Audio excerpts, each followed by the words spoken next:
Hi dear students, welcome to our channel Accountancy in Tamil. இன்னைக்கு வீடியோல 11th standard accountancy chapter 13 final accounts 2 உடைய exercise second sum பார்க்கலாம். For the following adjustments, pass adjusting entries.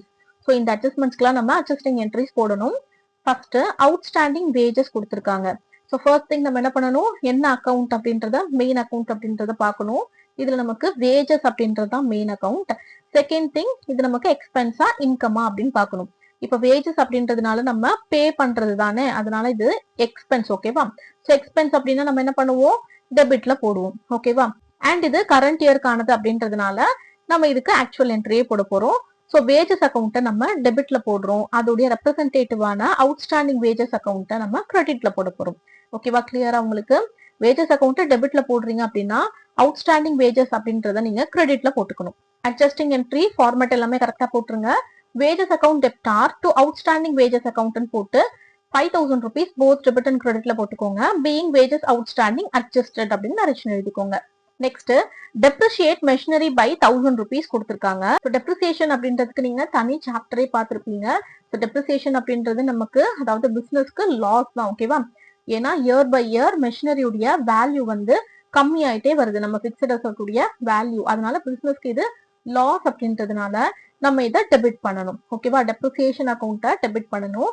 So depreciation நம்ம எதுல இருந்து calculate பண்றோம், மெஷினரில இருந்து தான் கால்குலேட் பண்றோம் இல்லையா?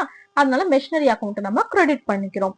Okay, depreciation account debtor to machinery account போட்டு 1000 rupees போத் டெபிட் அண்ட் கிரெடிட்ல போட்டுக்கோங்க. பீயிங் டெப்ரிசியேஷன் ப்ரொவைடட் அப்படின்னு நரேஷன் எழுதிக்கோங்க. இன்ட்ரெஸ்ட் ஆன் கேபிட்டல் அட் 5% கொடுத்திருக்காங்க. கேபிட்டல் அமௌண்ட் 20,000 rupees கொடுத்திருக்காங்க. ஸோ இந்த கேபிட்டல் அமௌண்ட் கொடுத்திருக்காங்களா 20,000 rupees, இதுல இருந்து 5% இன்ட்ரெஸ்ட் ஆன் கேபிட்டல் நம்ம கண்டுபிடிக்கணும். இன்ட்ரெஸ்ட் ஆன் கேபிட்டல் என்ன அப்படின்றத ஷார்ட்டா சொல்றேன். கேபிட்டல் அமௌண்ட் அப்படின்றது ப்ரொப்ரைட்டர் பிசினஸுக்கு ப்ரொவைட் பண்ணக்கூடிய ஒரு அமௌண்ட் இல்லையா? அதனால பிசினஸ் என்ன பண்ணுதுன்னா ப்ரொப்ரைட்டருக்கு ஒரு இன்ட்ரெஸ்ட் அமௌண்ட் பே பண்ணுது. ஓகேவா? ஸோ பிசினஸ் இது பே பண்ணுது அப்படின்றதுனால பிசினஸ்க்கு இந்த இன்ட்ரெஸ்ட் ஆன் கேபிட்டல் அப்படின்றது எக்ஸ்பென்ஸ்.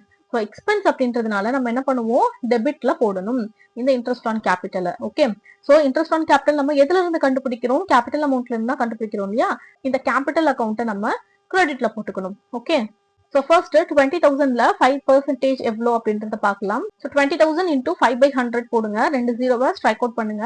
5 2s are 10 இல்லையா? 10 போட்டுட்டு இந்த 2 ஜீரோ எடுத்து அப்படி ஆட் பண்ணீங்கன்னா இங்க 1000 rupees வருது. ஸோ 1000 rupees தான் இன்ட்ரெஸ்ட் ஆன் கேபிட்டல் உடைய amount. Okay, interest on capital account debtor to capital account போட்டு 1000 rupees போத் டெபிட் அண்ட் கிரெடிட்ல போட்டுக்கோங்க. Being interest on capital provided அப்படின்னு நரேஷன் எழுதிக்கோங்க. Next interest on drawings 50 rupees கொடுத்திருக்காங்க. So first நம்ம interest on capital பார்த்தோம் இல்லையா? இப்போ இன்ட்ரெஸ்ட் ஆன் டிராயிங்ஸ்னா என்ன அப்படின்றத தெரிஞ்சுக்கணும்.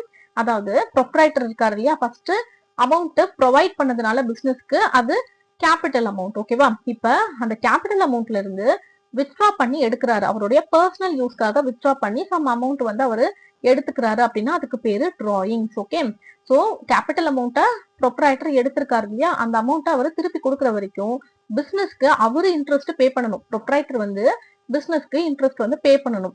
ஓகேவா? அப்போ இந்த இன்ட்ரெஸ்ட் ஆன் டிராயிங்ஸ் அப்படின்றது பிசினஸ்க்கு இன்கம். ஓகேவா? அதனால இதை நம்ம கிரெடிட் பண்ணணும். சரியா? கிரெடிட்ல போடுறோம் அப்படின்னா கேபிட்டல் அக்கௌண்ட்டை நம்ம டெபிட் பண்ணணும். ஓகேவா? So capital account debtor to interest on drawings account போட்டு 50 rupees போத் டெபிட் அண்ட் கிரெடிட்ல போட்டுக்கோங்க.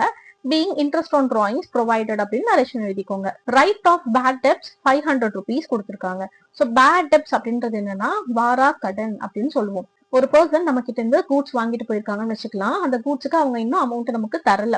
ஸோ அந்த அமௌண்ட் நமக்கு வர வேண்டியது இருக்கு. நம்ம கூட்ஸ் சேல் பண்ணியிருந்தாலும் சரி, வாட் எவர் இட் இஸ், ஏதோ ஒரு அமௌண்ட் நமக்கு டெப்டார்ஸ் கிட்ட இருந்து வர வேண்டியது இருக்குன்னு வச்சுக்கோங்க. அந்த அமௌண்ட் நமக்கு வரவே வராது அப்படின்னு தெரிஞ்சு போச்சு அப்படின்னா அதுக்கு பேரு தான் பேட் டெப்ஸ். ஓகேவா? ஸோ பேட் டெப்ஸ் அப்படின்றது பிசினஸ்க்கு லாஸ். ஓகேவா? ஸோ லாஸ் அப்படின்னா நம்ம என்ன பண்ணுவோம், all the expenses and losses should be debited according to the nominal account, golden rules of அக்கௌண்டிங்ல. அப்ப இதையும் நம்ம என்ன பண்ணணும், டெபிட்ல போட்டுக்கணும் பேட் டெப்ஸ். இந்த பேட் டெப்ஸ் நம்ம எதுல இருந்து கால்குலேட் பண்ணுவோம்னு பாத்தீங்கன்னா சன்ட்ரி டெப்டார்ஸ்ல இருந்து தான் கால்குலேட் பண்ணுவோம். ஸோ பேட் டெப்ஸ் அக்கௌண்ட் நம்ம டெபிட் பண்றோம் அப்படின்னா சன்ட்ரி டெப்டார்ஸ் அக்கௌண்ட் நம்ம கிரெடிட் பண்ணிக்கணும். Okay, bad debts account debtor to sundry debtors account போட்டு 500 rupees போத் டெபிட் அண்ட் கிரெடிட்ல போட்டுக்கோங்க. Being bad debts written off அப்படின்னு நரேஷன் எழுதிக்கோங்க. ஸோ இந்த சம் உங்களுக்கு கிளியரா புரிஞ்சிருக்கும்னு நினைக்கிறேன். இந்த சம்ல ஏதாவது டவுட்ஸ் இருந்துச்சு அப்படின்னா கண்டிப்பா கமெண்ட் செக்ஷன்ல கேளுங்க. அண்ட் அடுத்தடுத்த வீடியோஸ் பாக்குறதுக்கு நம்ம சேனல் சப்ஸ்கிரைப் பண்ணிக்கோங்க. வீடியோ யூஸ்ஃபுல்லா இருந்துச்சு அப்படின்னா கண்டிப்பா வீடியோவை லைக் பண்ணிட்டு உங்க ஃப்ரெண்ட்ஸ் கூட ஷேர் பண்ணிக்கோங்க. ஹைப் பண்ண மறந்துடாதீங்க. தேங்க்ஸ் ஃபார் வாட்சிங்.